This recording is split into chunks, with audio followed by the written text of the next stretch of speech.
घर से निकलने से पहले केवल 5 मिनट अपने सतगुरु को दो, फिर सब कुछ मिलेगा। केवल 5 मिनट हम अपने सतगुरु को नहीं दे सकते हैं। घर से निकलने से पहले हम यदि अपने सतगुरु को केवल 5 मिनट दें तो फिर सारा दिन हमारा बहुत ही अच्छा बीतता है। जहाँ हम जो भी चाहेंगे वो हमें मिलेगा, सब कुछ मिलेगा। लेकिन क्या हम अपने सतगुरु को केवल 5 मिनट नहीं दे सकते हैं? क्या हमारे लिए ये कोई बहुत बड़ा काम है कि हम अपने सतगुरु को सुबह केवल 5 मिनट दें? और कई लोग सोचते होंगे कि केवल 5 मिनट में क्या बन जाएगा, क्या मिल जाएगा? तो भाई बहुत कुछ मिल जाएगा और बहुत कुछ बन जाएगा। अगर ये बात समझ में आ जाए कि यदि हम घर से निकलें सुबह सुबह जब भी काम के लिए, तो भाई क्या हम अपने सतगुरु को केवल 5 मिनट दे तो फिर हमारा काम और सरल और सहज हो जाता है। अब देखो कि हम सुबह भजन बंदगी करते हैं, नाम का सिमरन करते हैं। जहाँ अन्य लोग भी जो भक्ति करते हैं, वो लोग भी तो भाई जो भक्ति करते हैं उसके बाद थोड़ा समय के बाद जब वो अपने घर से निकलते हैं तो फिर भाई वो सब भूल जाते हैं कि हमने सुबह क्या भक्ति की थी। और ये सभी के साथ होता है।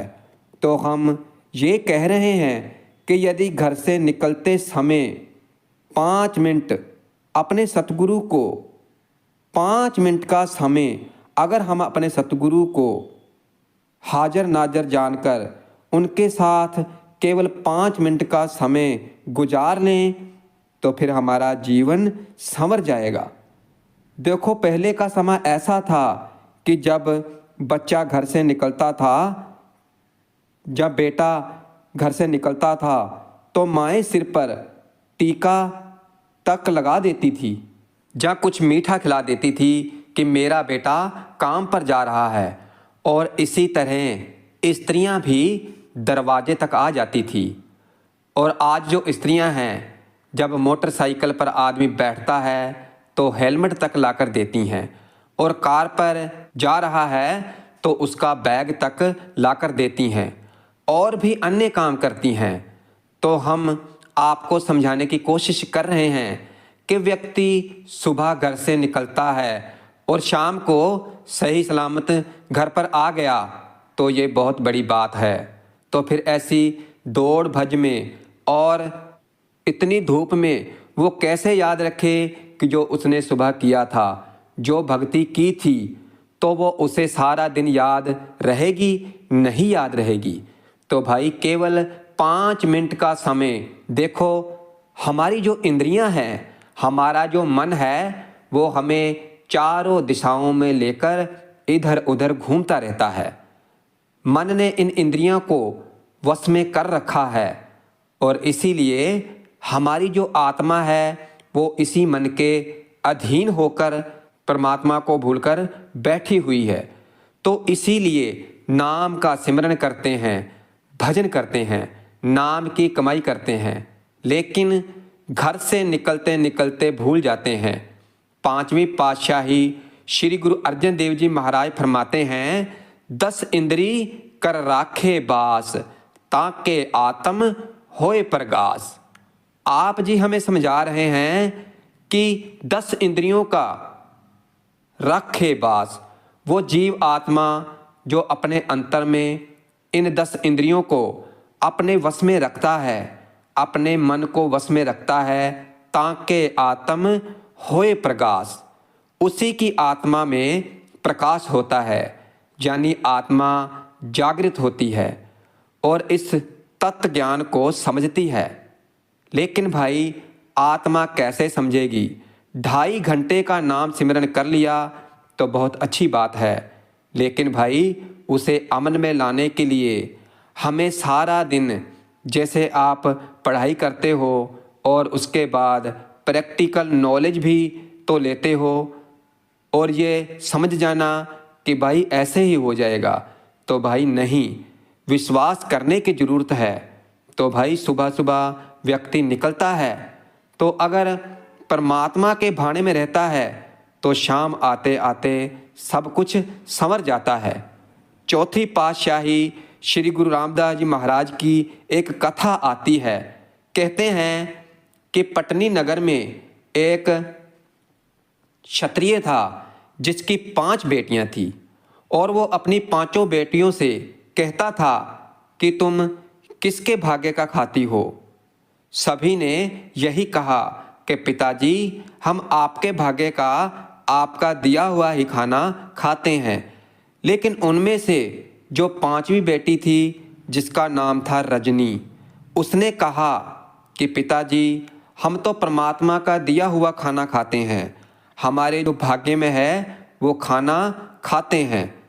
तो फिर पिता को क्रोध आया और कुछ दिन सोचता रहा, और फिर उसने उसकी जानी रजनी की शादी एक पिंगले के साथ कर दी। और वो अपाहिज था, लेकिन रजनी ने उसे भी परमात्मा का भाना मानकर उसे भी स्वीकार किया और उसे एक टोकरी में रखा और उसे जगह जगह लेकर घूमती रही, मांगती, खुद भी खाती और उसे भी खिलाती, और इस तरह से अपना पेट भरती रही, क्योंकि उसे परमात्मा पर विश्वास था। और कहते हैं कि घूमते घूमते वो एक ऐसी जगह पहुंच गई जहां पर आज अमृतसर गुरुद्वारा है, जिसे गोल्डन टेम्पल कहते हैं। तो वो वहां पर पहुंच गई जहां पर एक दुख भंजनी बेरी थी और उसके नीचे एक छोटा सा सरोवर था। और फिर उसने वो टोकरा उतार कर वहाँ रखा और वहाँ से चली गई जहाँ पर गुरु का लंगर चल रहा था, अपने लिए और अपने पति के लिए खाना लेने के लिए। उधर वो खाना लेने चली गई और उधर जो उसका पति था, तो वो क्या देखता है कि उस दुखभंजनी बेरी पर कौवे बैठे हुए थे और उस सरोवर में डुबकी मारते, और जब वो निकलते तो वो काले से गोरे होकर निकलते। और फिर उसके भी मन में आया कि मैं भी इस सरोवर में स्नान करूं, और फिर वो उस टोकरी से बाहर आ गया और पैर घिसते घिसते वो उस सरोवर के पास पहुंच गया। और फिर जैसे ही उसने अपने आप को उस सरोवर के जल में 2-3 बार डुबोकर बाहर निकाला, तो फिर वो एकदम अच्छा स्वस्थ हो गया और फिर आकर बाहर बैठ गया। और जब उसकी पत्नी रजनी आई तो उसने उससे पूछा कि यहाँ पर मेरे पति थे, वो कहाँ गए? तो फिर वो कहने लगा कि मैं ही तुम्हारा वो पिंगला पति हूँ। और उसने कहा कि इस सरोवर में मैंने स्नान किया और मैं स्वस्थ हो गया।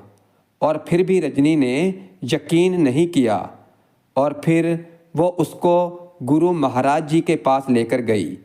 तो गुरु महाराज जी ने उसे समझाया कि यही आपके पति हैं। इस तरह से उस सरोवर में स्नान करने से उसके सारे पाप और कष्ट दूर हो गए। तो भाई कहने का तात्पर्य है कि सुबह सुबह रजनी अपने पति को लेकर निकली और शाम आते आते उसका जो पति था वो सुंदर युवक के रूप में तब्दील हो गया, यानी उसके सारे पाप और सारे कष्ट दूर हो गए। इसलिए भाई, क्योंकि हम भी सुबह सुबह निकलते हैं अपने काम पर, सभी लोग निकलते हैं, कोई नौकरी करता है, कोई दुकान करता है, सभी कुछ ना कुछ काम करते हैं। और यदि हम थोड़ा सा समय, केवल 5 मिनट का समय अपने सतगुरु के साथ साक्षात्कार के रूप में, तो भाई हमारा जीवन बदल जाएगा। तो भाई क्या जाता है, केवल 5 मिनट में घर के किसी कोने में या सतगुरु की फोटो के सामने, इसलिए ध्यान रखना कि सतगुरु हमारे जीते जी परमात्मा हैं। कहते हैं गुरु परमेश्वर एको जान, मौला आदमी बनाया। बहुत सारी बातें आपने सुनी होंगी, गुरु घर ने भी समझाया है, और अन्य संत महात्माओं ने भी कहा है कि परमात्मा गुरु का रूप लेकर इस धरती पर आते हैं, हमें समझाते हैं, तो उसी गुरु द्वारा दिए गए नाम को केवल 5 मिनट के लिए किसी जगह पर खड़े होकर चलते समय घर से ये याद रखें, ये वचन दें सतगुरु को कि मैं सारा दिन आपके नाम को जपूंगा। प्रभु के सिमरन ज्ञान ध्यान तत्बुद्ध, ये 5वीं पातशाही जी ने फरमाया है, प्रभु के सिमरन ज्ञान ध्यान तत्बुद्ध, कि जब आप कॉल कर रहे हो जाने से पहले घर से कि मैं सारा दिन आपके नाम को जपूंगा, और फिर साथ में उसे ये भी वादा करो कि नाम को जपते जपते थोड़ी देर के लिए रुकूंगा और फिर उसी नाम को ध्याऊंगा, देखूंगा कि जो मैंने नाम जपा है वो दिखता कैसा है। प्रभु के सिमरन ज्ञान ध्यान तत्बुद्ध, यानी कि प्रभु के नाम को जपने से, नाम का सिमरन करने से ही हमें ज्ञान हासिल हो सकता है। और हमें ज्ञान क्या होगा? हम जब दुनिया में निकलते हैं काम धंधों के लिए तो हम भूल जाते हैं, हम मनमुख हो जाते हैं, हमें ये ज्ञान नहीं रहता कि हम एक सत्संगी हैं, हम नामधारी हैं। हमें परहेज रखना चाहिए बोलने में, खाने में, लेकिन हम तो औरों की तरह ही वैसे ही हो जाते हैं। नहीं, ये गलत है, थोड़ी मर्यादा में रहना चाहिए। मर्यादा बहुत ज़रूरी है एक सत्संगी के लिए, और मर्यादा में भी वही रह सकता है जिसे याद रहे कि वो सत्संगी है। और जो पल पल पलक झपकते ही भूल जाता है कि मैं कौन हूँ, उसे क्या फ़ायदा होगा। इसलिए ये याद रखो कि मैं कौन हूँ। इसलिए जब भी घर से निकलो तो अपने सतगुरु से वादा करो कि मैं आपके नाम को जपूंगा और जपने से पहले नाम का सिमरन करूंगा। इसलिए पहले नाम का सिमरन करो और फिर नाम जपते जपते नाम को जपना बंद कर दो, और फिर ये सोचो कि नाम दिखता कैसा है। आंखें बंद करके नहीं, आंखें खोल कर देखो। नाम जप रहे थे सुबह तो उस समय कोई नहीं होता, शांत माहौल होता है, लेकिन चलते फिरते जब नाम जपते हो तब सभी लोग होते हैं, हलचल मच रही होती है, शोर शराबा हो रहा होता है। तो उस समय यदि चुप होकर थोड़ी देर पहले नाम जपा, फिर चुप होकर उसे सुनो, तो ये सुनना उस सुनने से ज़्यादा कारगर होगा, क्योंकि ये हमें अधिक ताकत देता है। और फिर उस समय जब हम बैठेंगे सुबह या शाम को या रात्रि को एकांत में, तो और तेजी के साथ हमारा ध्यान शब्द के साथ जुड़ पाता है।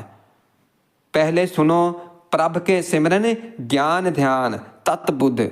5वीं पातशाही जी समझा रहे हैं कि पहले ज्ञान होता है, फिर ज्ञान टिकता है, फिर ध्यान टिकता है, फिर हमारी बुद्धि जागृत होती है, और फिर जो तत्व ज्ञान जो इसमें छुपा है वो हमें पता चल जाता है। और ये जब सिमरन द्वारा एकाग्रता होती है तो फिर ध्यान की दूसरी पौड़ी अपने आप आ जाती है, और फिर ध्यान में धुन भी प्रकट हो जाती है। कहते हैं ना कि सुनते रहो, इसलिए हमें सिर्फ इतना करना है कि घर से निकलते समय अपने सतगुरु के साथ साक्षात्कार करो और मन ही मन विचार करो। नाम का सिमरन करेंगे, नाम का सिमरन करेंगे, फिर चुप हो जाएंगे, और फिर धीरे धीरे उस नाम को देखेंगे, और फिर नाम को कानों से सुनेंगे, और फिर यहाँ ज़रूरत होगी वहाँ पर ही बोलेंगे। बेमतलब से हर वक्त नहीं बोलेंगे, ज़्यादा नहीं बोलेंगे, ज़रूरत पड़ने पर ही बोलेंगे। और अगर बोलेंगे तो मीठा बोलेंगे, बेमतलब की बातें नहीं करेंगे, और नाम जपेंगे। बेमतलब की बातों से अच्छा है कि नाम जपो। इसलिए कोई जल्दबाजी नहीं करेंगे, कोई काम तसल्ली के साथ करो और तसल्ली के साथ ही बोलो, और अपने फ़ायदे से किसी का नुकसान ना हो ये भी सोचेंगे। किसी के साथ ईर्ष्या नहीं रखेंगे। तो इसमें केवल 5 मिनट से भी कम समय लगेगा। साक्षात्कार करके यदि सतगुरु के नाम का, परमात्मा के नाम का 5 मिनट का कहकर निकलोगे अपने घर से, तो ये बातें अपने मन में बैठाओ कि सारा दिन नाम जपेंगे, नाम को ध्याएंगे, नाम को सुनेंगे, मन को ज़्यादा सोच विचार में नहीं उलझाएंगे, अपने से ज़्यादा दूसरे के फ़ायदे के बारे में सोचेंगे, तो फिर अपना भला अपने आप होता चला जाएगा। तो सिर्फ ये 5 मिनट के लिए कहो, फिर सब कुछ मिलेगा। परमात्मा रूप हमारे सतगुरु सब कुछ देते हैं। 5 मिनट के लिए यदि सब कुछ छोड़कर सतगुरु की शरण ले लो तो फिर हमारा जीवन ही बदल जाएगा। और ये बिल्कुल सच है।